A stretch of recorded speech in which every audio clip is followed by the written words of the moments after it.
Morning. आज हम करने जा रहे हैं होमोपॉलीसैकेराइड के बारे में कुछ डिस्कस।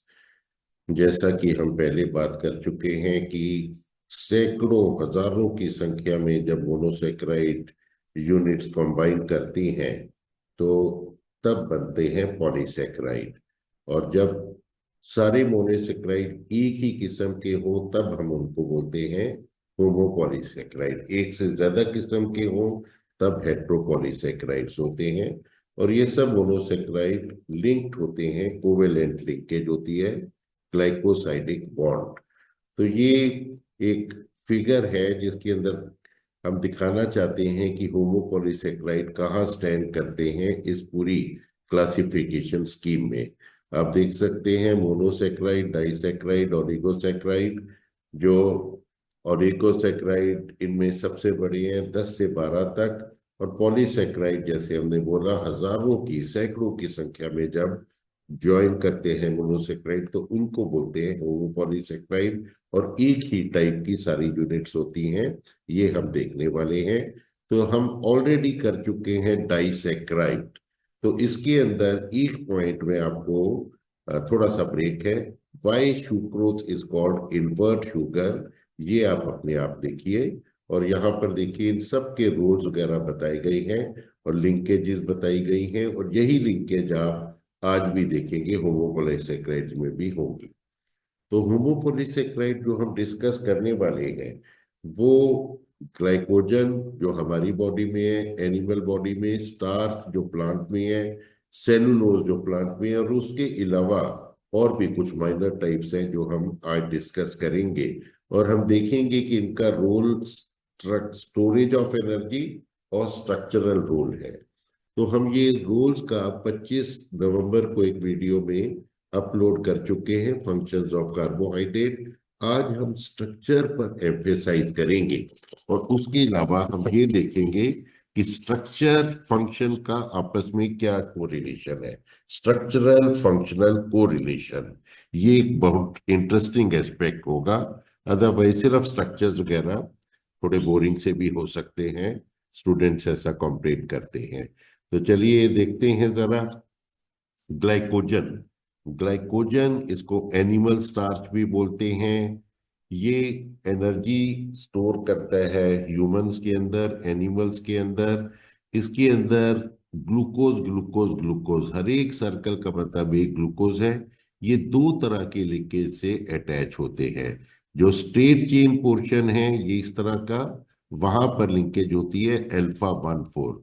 और ये एरो पर जो ब्रांच पॉइंट्स हैं वहां पर होती है लिंकेज अल्फा 1,6।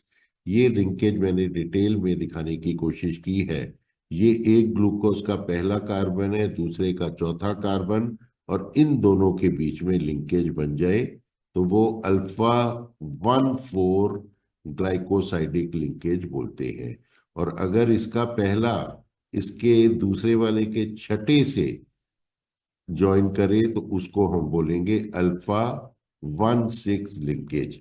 तो आप सिंपल सी बात देख सकते हैं, बिल्कुल लिंकेजेस एक दूसरे से बहुत मिलती हैं, थोड़ा सा फर्क है। लेकिन एक केस में अल्फा 1,4 के केस में ये स्ट्रेट चेन होगा, और जहां अल्फा 1,6 हुआ वहां पर एकदम ब्रांचिंग होगी। जैसे पेड़ की शाखाएं होती हैं, ग्लाइकोजन मॉलिक्यूल, बरगद का पेड़, पीपल का पेड़, बहुत बड़ा पेड़ जिसकी बहुत सी शाखाएं अलग अलग दिशाओं में फैली हुई हैं। और इतनी ज्यादा है कि हर एक 10 से 15 ग्लूकोज के बाद एक ब्रांच पॉइंट जरूर आ जाता है। तो ये ग्लाइकोजन बहुत ही कॉम्पैक्ट मॉलिक्यूल है।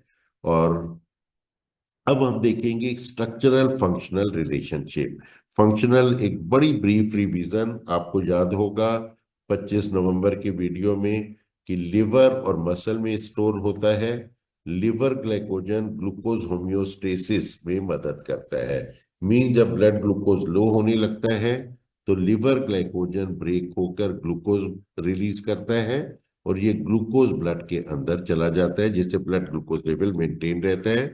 और muscle glycogen provides energy to working muscle. Muscles के अंदर ये जो ग्लूकोज बनेंगे वो ग्लाइकोलाइसिस, टीसीए वगैरह में जाकर एनर्जी देंगे। तो स्ट्रक्चर फंक्शन रिलेशन क्या है? ये अगर मान लो ग्लाइकोजन में सिर्फ एक स्ट्रेट चेन होती तो क्या होता। मान लो जो ग्लाइकोजन को ब्रेकिंग एंजाइम है वो 1 सेकंड में 1 ग्लूकोज को रिलीज करता है, तो 1 मिनट के अंदर कितने ग्लूकोज रिलीज होंगे? 60। लेकिन अगर इतनी ब्रांचिंग होगी तो ये एंजाइम कितनी जगह एक्ट करेगा? 1 2 3 4 5 6 7 8 9 10, मतलब करीब 20 के करीब दिखाई गई है। तो तब 1 मिनट के अंदर कितनी होगी? 60 नहीं, 60 × 20, 1200 ग्लूकोज रिलीज होंगे। मैं रिपीट करता हूं, जो ग्लाइकोजन डिग्रेडिंग एंजाइम है वो एंड पर एक्ट करता है, इसको नॉन रेड्यूसिंग एंड बोलते हैं। तो हर एक वो सिर्फ नॉन रिड्यूसिंग एंड पर एक्ट करता है, और हर एक ब्रांचिंग के साथ एक नया नॉन रिड्यूसिंग एंड बन जाता है। तो हमने तो सिर्फ 20 ब्रांचेस दिखाई, ग्लाइकोजन में कितनी ब्रांचेस है? सैकड़ों की संख्या में। तो हर एक मिनट के अंदर सैकड़ों हजारों ग्लूकोज रिलीज होते हैं, और ये जरूरी भी है, क्योंकि अगर स्ट्रेट चेन होता तो प्रोसेस बहुत ज्यादा स्लो हो जाती। तो ये हो गया structural functional relationship, why it is so highly branched, why glycogen is so extensively branched। और एक और पॉइंट नोट कीजिए, ये ग्लाइकोजन का जो स्ट्रेट चेन पोर्शन भी है वो भी एक तरह से कॉइल स्ट्रक्चर है। इसकी सिग्निफिकेंस हम बाद में देखेंगे। अब प्लांट ग्लाइकोजन या स्टार्च बोल सकते हैं, स्टार्च का बिल्कुल ग्लाइकोजन से स्ट्रक्चर मिलता है, वही अल्फा 1 4 अल्फा 1 6 ब्रांचिंग पॉइंट। लेकिन थोड़ा एक फर्क है, ग्लाइकोजन के अंदर हर एक ब्रांचिंग 10 से 15 के बीच में हो जाती है, यहाँ पर प्रत्येक ब्रांचेस 25 और 30 ग्लूकोज के बाद होती है।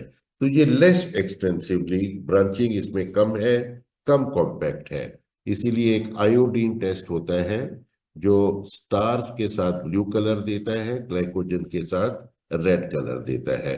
और सब कुछ सेम है ग्लाइकोजन के साथ। ये प्लांट्स के अंदर होता है जहां पर ये वही काम करता है जो ग्लाइकोजन एनिमल्स में हम में करते हैं। डिस्क्रिप्टिव पर्पस के लिए इसके स्ट्रक्चर को 2 भागों में डिवाइड किया गया है, एमाइलोज और एमाइलोपेक्टिन। एमाइलोज में सिर्फ अल्फा 1 4 लिंकेजेस हैं, और ये स्ट्रेट चेन पोर्शन है लेकिन थोड़े कॉइल्ड है, आप देख लीजिए। एमाइलोपेक्टिन में अल्फा 1 4 के अलावा अल्फा 1 4 लिंकेज भी है। तो ये कम कॉम्पैक्ट है, अदरवाइज स्ट्रक्चर ग्लाइकोजन से मिलता है जो हम डिस्कस कर चुके हैं। और फंक्शन भी ऑफ कोर्स सेम ही रहेगा ना। प्लांट्स के अंदर एनर्जी जो एनिमल्स के अंदर वो करता है ग्लाइकोजन, प्लांट्स में स्टार्च करेगा। यहाँ पर आप देख लीजिए, ये अल्फा 1 4 लिंकेजेस दिखाई गई हैं एमाइलोज में, और एमाइलोपेक्टिन में अल्फा 1 4 के अलावा अल्फा 1 6 लिंकेज भी है। अब हम आ रहे हैं सेलुलोज पर। सेलुलोज भी ग्लूकोज ग्लूकोज ग्लूकोज से मिलकर ही बना होता है, लेकिन एक डिफरेंस है सिर्फ, वो ये है लिंकेज के अंदर। अभी तक जो हमने देखे उनके अंदर अल्फा 1 4 लिंकेज ज्यादा थी, यहां पर जो लिंकेज है वो अल्फा 1 4 नहीं, बीटा 1 4 है, जो कि इस स्लाइड में दिखाई गई है। बीटा 1 4 आप देख लीजिए, बस थोड़ा सा फर्क है, सिर्फ एक ओरिएंटेशन का फर्क है। वहां पर अल्फा 1 4 का ओरिएंटेशन आप देख लीजिए, और बीटा 1 4 का ओरिएंटेशन थोड़ा सा फर्क है। लेकिन ये थोड़ा सा फर्क ही प्रॉपर्टीज में बहुत ज्यादा फर्क डाल देता है, the so called structural functional relationship. क्योंकि बीटा 1 4 लिंकेज होने से कोई कॉइल स्ट्रक्चर नहीं होता, ना कोई ब्रांचिंग होती है, ये स्ट्रेट चेन होती है। तो आप देख लीजिए स्ट्रेट चेन सारी सेलुलोज, ये सारी की सारी मिलकर ये जैसे एक लकड़ियों का गट्ठर बन जाता है, उसको तोड़ना बड़ा मुश्किल होता है, कहानी थी हमने जो बचपन में पढ़ी थी। तो इसी तरह से इतनी स्ट्रेट चेन अगर एक के बाद एक आ जाएंगी तो स्ट्रक्चर बहुत स्ट्रांग हो जाएगा। तो सेलुलोज नोट कीजिए, most predominant extra cellular molecule cellulose है, और इंट्रासेलुलर प्रोटीन है, एनीवे बाय द वे। और ये प्लांट्स के अंदर पाया जाता है। और लीनियर पॉलीमर हमने डिस्कस किया, एक इम्पॉर्टेंट पॉइंट है कि बीटा 1,4 होने से ही ये इनडाइजेस्टिबल है। हमारे जो एंजाइम है एमाइलेज वगैरह वो अल्फा 1,4 को ब्रेक कर सकते हैं, बट बीटा 1,4 को ब्रेक नहीं कर पाते। बीटा 1,4 को ब्रेक नहीं कर पाते। तो जो हम प्लांट्स सोर्सेज से अगर हम लेते हैं सेलुलोज रिच डाइट, उसको डाइटरी फाइबर्स बोलते हैं। हम वो 25 नवंबर के वीडियो में डिस्कस कर चुके हैं। उससे फिर क्या होगा, उसके क्या फायदे हैं, सेटाइटी इफेक्ट, मोटापे में, ब्लड प्रेशर में वगैरह, डायबिटीज में, वो बहुत यूजफुल होता है बिकॉज इनडाइजेस्टिबल है, वो डाइजेस्ट नहीं हो पाते। तो ये रफेज प्रोवाइड करते हैं। आपने खाया, कैलोरी नहीं मिली, रफेज बाहर निकल गया स्टूल से, उससे कॉन्स्टिपेशन में भी हेल्प होती है, कॉलन कैंसर भी कम होता है। तो आप डिटेल उधर देख सकते हैं। अभी आप सिर्फ ये अप्रिशिएट कीजिए कि कितना एक छोटा सा स्ट्रक्चर का डिफरेंस, बीटा 1,4 हो गया अल्फा 1,4 के बजाय, तो प्रॉपर्टीज कितनी डिफरेंट हो गई। और वुड के अंदर 50% सेलुलोज है, और रुई में भी एक्चुअली, बट एनीवे वो बॉटनिस्ट का परव्यू है। और डाइटरी फाइबर हमारा परव्यू है, जो आप 25 वाले वीडियो में डिटेल देख सकते हैं। तो अभी तक हमने जो 3 देखे हैं वो तीनों ग्लूकोज के पॉलीमर हैं। अब हम जो चौथा देखने वाले हैं काइटिन, ये एक सटल वेरिएशन है, सेलुलोज से बिल्कुल मिलता है लेकिन एक छोटा सा फर्क है। ये देखिए, काइटिन के अंदर भी बीटा 1,4 लिंकेज है, लेकिन यहां पर ग्लूकोज के बजाय एक वेरिएशन ग्लूकोज का, मॉडिफाइड ग्लूकोज, एन एसिटाइल ग्लूकोजेमीन, उसका मिलकर बना होता है। और ये ना प्लांट्स में ना एनिमल्स में ये एक्सोस्केलेटन बनाता है, इंसेक्ट्स का, कॉकरोच का, क्रस्टेशिया, स्पाइडर्स, और कुछ सेल वॉल्स वगैरह में भी ये प्रेजेंट होता है। और स्ट्रक्चर फंक्शन रिलेशनशिप आप सेलुलोज की तरह से इसको मान सकते हैं। अब ये इन्यूलिन, ये ग्लूकोज का नहीं बल्कि फ्रक्टोज से मिलकर बना होता है। Fructose fructose fructose fructose fructose. तो ये ओनियंस के अंदर, ट्यूबर्स के अंदर वगैरह वगैरह होता है। और इसका यूज है GFR, ग्लोमेरुलर फिल्ट्रेशन रेट को पता करने में। ग्लोमेरुलर फिल्ट्रेशन रेट आपको पता है कितना होता है, 127 ml/मिनट। तो इन्यूलिन की एक खास बात है, ये रीनल ट्यूब्यूल्स में ना तो एब्जॉर्ब होता है, ना ये सिक्रीट होता है। तो इसकी इस प्रॉपर्टी की वजह से ये GFR के मेजरमेंट में ये बहुत यूजफुल माना जाता है। ये डिटेल आप ना बाद में आपको जानकारी मिलेगी। अब हम रह गए डेक्स्ट्रॉन।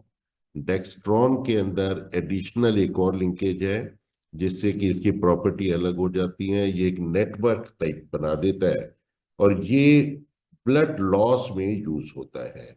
ब्लड लॉस के पेशेंट में, एक्सीडेंट विक्टिम्स वगैरह में इंट्राविनसली इसको दो तो ये प्लाज्मा वॉल्यूम को बढ़ा देता है। तो ये ब्लड लॉस में यूज होता है। Dextrin, dextrin alpha 1,4 alpha 1,6 linkage बिल्कुल स्टार्च की तरह से है, लेकिन एक बस फर्क है कि इसकी फॉर्मेशन कैसे होती है। ये form in case of hydrolytic breakage, breakdown of starch. हम स्टार्च खाने में खाते हैं, वेजिटेरियंस के लिए तो मेन सोर्स ही स्टार्च है। तो स्टार्च इंटेस्टाइनल एंजाइम में डिग्रेड होता है एमाइलेज के द्वारा, लेकिन एमाइलेज अल्फा 1,4 को ब्रेक कर सकता है, अल्फा 1,6 पर उसका एक्शन स्टॉप हो जाता है इन द फर्स्ट गो। तो उससे फिर क्या होगा, ये थोड़ा सा रफ फिगर में दिखाया है। स्टार्च है तो एमाइलेज 1, 2, 3, सेलेब्री एमाइलेज हो या पेनक्रिएटिक, ये एक के बाद इन सब एक ग्लूकोज वगैरह को तोड़ देता है। तो ये फिर बच गया अल्फा 1,6 पर, ये खत्म हो गया। तो यहाँ पर जैसे दिखाया गया है, ये जो पोर्शन है, ये वाला, जिसके एंड पोर्शन को ट्रिम ऑफ कर दिया गया, जैसे पेड़ की अगर ब्रांचेस को काट दो, शाखाओं पर रुक जाओ तो एक ठूट सा बन जाता है, हरियाणवी में हमारी ठूट बोलते हैं। तो वो उस तरह का एक स्ट्रक्चर होता है जिसको कि डेक्स्ट्रिन बोला जाता है। तो ये हाइड्रोलाइटिक लीवरेज और ये अलग अलग फूड स्टेप्स में भी प्रेजेंट होता है वैसे, और यूज्ड एज एडहेसिव लुब्रिकेंट्स ये हम फंक्शंस में कर चुके हैं। तो इस तरह से हमने अलग अलग किस्म के हमने अभी आज देख लिए ये होमोपॉलीसेकेराइड इन सब का, और आज हमने इनके स्ट्रक्चर के बाद हमने ये भी देखा इनके स्ट्रक्चर फंक्शन कैसे रिलेटेड है। ग्लाइकोजन स्टार्च सेलुलोज सिर्फ ग्लूकोज से मिलकर बना होता है, काइटिन सिर्फ फ्रक्टोज से मिलकर बना होता है, इन्यूलिन वगैरह इन सब का हमने सब देख लिया क्या होता है।